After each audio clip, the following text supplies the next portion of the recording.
ગામમાંથી પધારેલા ભાઈઓ તથા બહેનો, મારા વાલા બાળકો, હું તમને આજ 15મી ઓગસ્ટ વિશે બે શબ્દ કહીશ. સાંભળજો. આપણા દેશમાં બે રાષ્ટ્રીય તહેવાર ઉજવાય છે.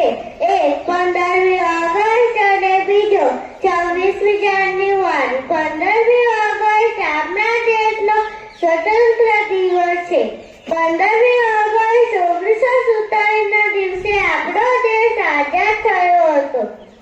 અંગ્રેજોની લાંબી ગુલામીમાંથી આપણો દેશ આ દિવસે આઝાદ થયો હતો.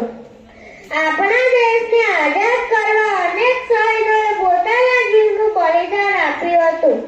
આ વીર શહીદોની યાદમાં તેમજ આઝાદીની ઉજવણી કરવા આખા દેશમાં આ તહેવાર ધામધૂમથી ઉજવીએ છીએ. દેશના વડાપ્રધાને લાલ કિલ્લા પરથી તિરંગો ફરકાવ્યો હતો.